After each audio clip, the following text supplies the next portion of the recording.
Salut à tous, aujourd'hui on va parler femmes. Donc en gros aujourd'hui je vais tout simplement donner mon avis, partager un peu mon expérience sur comment vous allez rencontrer entre guillemets la bonne personne, la femme de votre vie si vous voulez, la fille parfaite, appelez-la comme vous voulez. Donc certes la fille parfaite elle sera complètement différente en fonction de chacun, mais du coup je vais traiter un peu de ça aussi dans la vidéo. Du coup, tout simplement, la première chose que je pense qu'il faut que je parle, c'est le lieu de rencontre. Parce que déjà, pour trouver la bonne personne, bah, faut la rencontrer. Donc, pour rencontrer la bonne personne, pour moi, déjà, il faut la rencontrer dans un lieu qui vous correspond à vous. Donc, ça va dépendre de la personne que vous êtes, en fait. Si vous êtes une personne qui sort énormément, peut-être que vous pouvez rencontrer une fille qui, elle aussi, sort énormément, tu vois. Ça pose pas forcément de problème. Maintenant, si vous êtes quelqu'un de plutôt introverti, je vous recommande pas forcément d'aller en boîte de nuit pour essayer de trouver un partenaire, un ou une partenaire du coup, dans le sens où vous trouverez sûrement quelqu'un qui vous correspond pas, à part si vous avez beaucoup de chance et que cette personne s'était elle aussi fait forcer par ses amis pour aller en boîte ce soir-là, mais généralement il y a très peu de chance. Ça va plutôt être une personne qui est extravertie, qui sort beaucoup, et donc ça va pas vraiment correspondre. En fait, vos modes de vie vont un peu être déviés finalement, donc ça va pas forcément être une bonne chose. Moi, ce que je vous recommande, c'est plutôt du coup d'aller dans des endroits que vous fréquentez pour essayer de rencontrer des gens.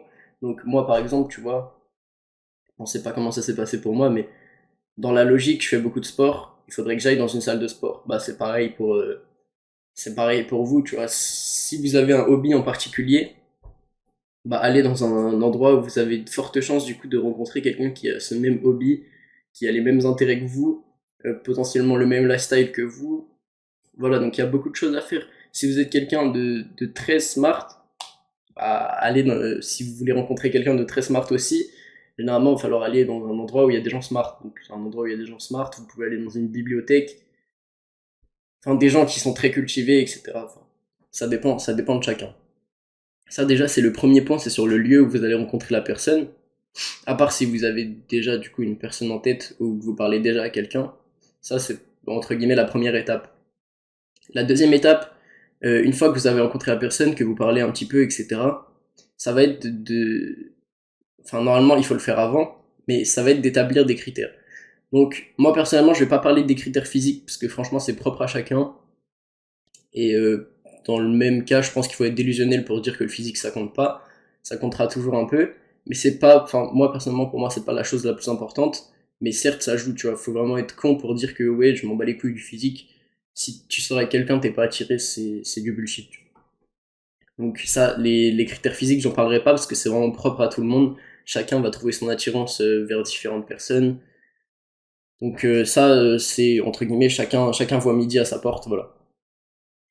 Quand il s'agit des critères intellectuels, entre guillemets, un peu psychiques, tout ce que vous voulez, en fait, il va déjà falloir trouver une personne qui vous correspond. Certes, si vous avez des désaccords sur des sujets, c'est pas grave du tout. Faut juste qu'en gros vous soyez assez mature pour que ces désaccords, ça mène pas à un conflit. Pour que ces désaccords, ça mène pas à un conflit, mais que ça mène à une discussion réfléchie, tu vois. Et que ça soit pas des désaccords trop intenses sur tous les sujets, parce que forcément, vous n'allez pas vous entendre. Ensuite, il faut une personne qui est capable d'être organisée. Vraiment, je pense, peu importe qui vous êtes, même si vous n'êtes pas organisé, il vous faut quelqu'un d'organisé et apprenez à être organisé. C'est insupportable d'avoir une personne qui ne planifie pas ce qu'elle fait à l'avance et donc vous savez pas quand est-ce que vous pouvez la voir, vous savez pas quand est-ce que vous allez faire des activités, vous pouvez rien planifier à l'avance avec elle et tout et c'est trop chiant. Donc vraiment le premier critère que vous devriez normalement voir c'est si cette personne est organisée droit dans ses bottes, que elle a quand même un assez bon mode de vie, etc., que c'est pas quelqu'un qui fait rien, quelqu'un qui a une situation, etc.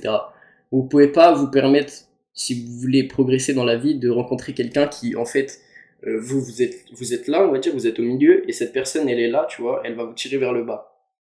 Il faut une personne qui, certes, faut pas sortir avec quelqu'un que par intérêt, mais il faut que cette personne, elle puisse vous apporter des choses au quotidien qui soient bénéfiques pour vous, pour vos projets, pour votre travail, pour votre vie personnelle aussi. Certes, vous avez le but principal, c'est de passer des bons moments avec cette personne, mais si elle n'est pas capable de vous accompagner dans votre vie quotidienne, je vous assure, ça ne sert à rien du tout. cette personne, elle va juste vous tirer vers le bas, et vraiment, ça va être horrible. Parce que si vous êtes amoureuse, vous n'allez pas vouloir la laisser partir, alors que dans la logique, il faudrait la laisser partir, parce que si elle vous tire vers le bas, c'est tout simplement un frein, alors que vous pourriez trouver quelqu'un qui vous pousse vers le haut, qui vous encourage à faire des choses, à lancer des projets, à trouver un travail, etc. Quelqu'un d'organisé, qui sait faire des choses, qui remet pas tout à plus tard, etc. Ça, vraiment, c'est important. Donc, tout ce qui est organisation, ensuite adaptation, donc c'est que le fait que cette personne va vous soutenir, s'adapter pour vous, faire des efforts, etc. En troisième, ça va être pour moi la maturité. Certes, ça va être propre à chacun, mais je pense que tout le monde peut agréer sur les critères que je vais dire là. C'est que la maturité, quelqu'un de mature, si un jour vous vous embrouillez, bon certes, elle va pas forcément savoir communiquer, mais elle va être assez mature pour au final faire la part des choses, et quand même, vous allez quand même pouvoir en discuter, échanger les choses, et du coup comprendre le point de vue de l'un et de l'autre. Si vous êtes avec quelqu'un qui cherche pas à comprendre, qui cherche pas à comprendre comment vous vous sentez, comment elle se sent, etc., qui cherche rien à comprendre, pourquoi vous êtes embrouillé, tout ça, bah ça va être quoi son argument? Ça va être ah ouais, c'est bon, on s'est embrouillé, c'est fini, genre. Vous allez juste perdre votre temps avec quelqu'un comme ça, parce qu'au final, cette personne, elle va faire quoi? Elle va soit revenir vers vous quand vous serez plus ensemble, soit elle va revenir vers vous le lendemain, entre guillemets, c'est en mode ouais, je t'aime trop, on s'est jamais vraiment quitté, tout ça. Donc perdez pas votre temps avec des gens comme ça qui sont immatures, qui sont pas capables de communiquer.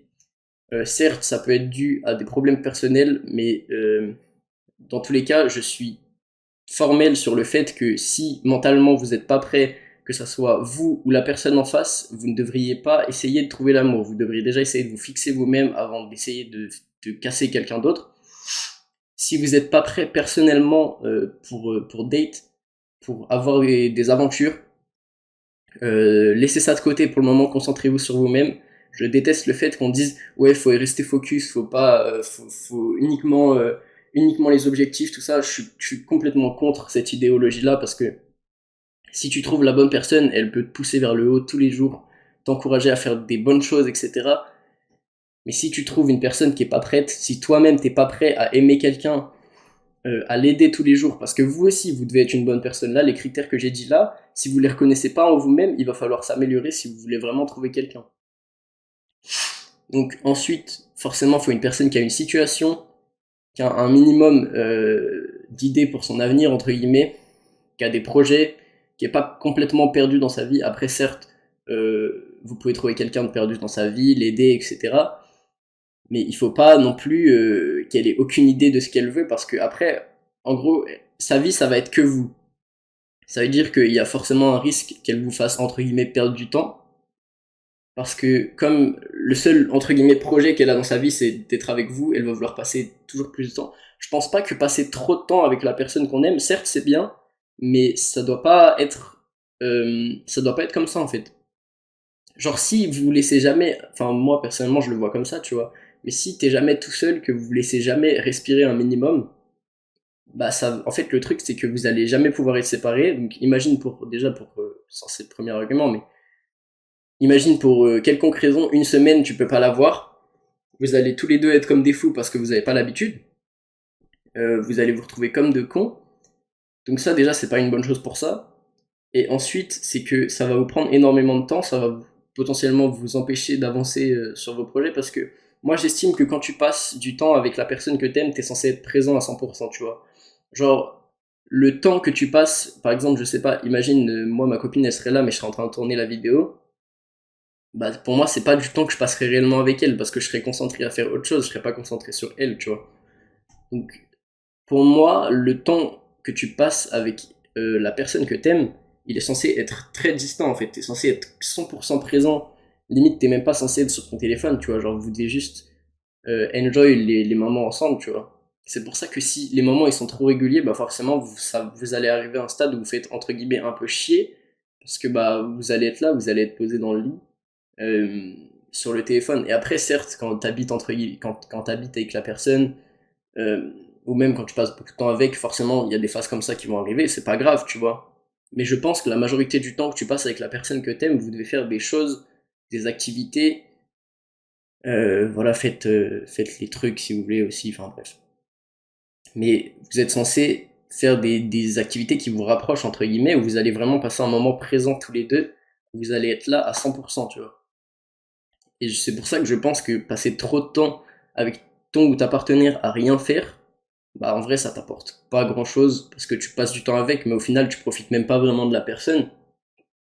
Donc certes c'est bien, vous êtes l'un contre l'autre et tout, mais globalement enfin, voilà, ça sert pas à grand chose quoi. Parce que tu profites même pas réellement de la personne qui est avec toi. C'est bien, certes c'est bien, mais voilà. Et après, du coup, le reste des critères, je pense que c'est vraiment personnel à chacun. Ça va être vraiment en fonction de vos préférences. Et pour les critères que j'ai cités avant, je pense que c'est vraiment indispensable d'avoir une personne qui est assez organisée, mature, et qui est assez, comment dire, qui est capable de s'adapter pour vous, de faire des efforts, et que vous aussi, vous soyez capable pour cette personne de vous adapter, de faire des efforts, de l'aider, de la soutenir au quotidien. L'amour, c'est censé aller dans les deux sens. Ça veut dire que la personne qui est avec vous, elle n'est pas censée soutenir que vous, voir que par vous, etc. Enfin, voir que par vous, dans le sens amour aussi, mais il faut aussi qu'elle pense à elle-même, tu vois. Si ça devient tellement obsessif que elle va voir que par vous-même, qu'elle va même plus penser à sa propre personne, sa propre situation, etc. Bah, le truc, c'est que dans un sens, vous allez entre guillemets vous détacher parce que euh, elle va, enfin, c'est psychologique, tu vois. Genre, son seul truc, ça va être vous, mais vous avez d'autres trucs.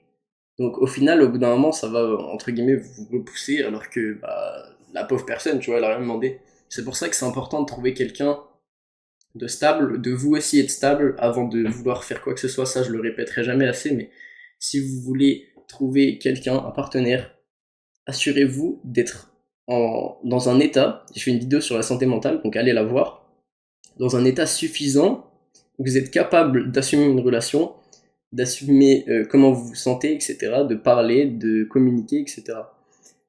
Si vous êtes là, euh, vous êtes complètement perdu dans votre vie, bah voilà, ne cherchez personne, déjà concentrez-vous sur vous-même, essayez de devenir vous une meilleure personne avant de vouloir trouver la meilleure personne. Et voilà, j'ai pas plus de conseils que ça à vous donner parce que le reste, c'est franchement personnel. Tout le monde voit midi à sa porte.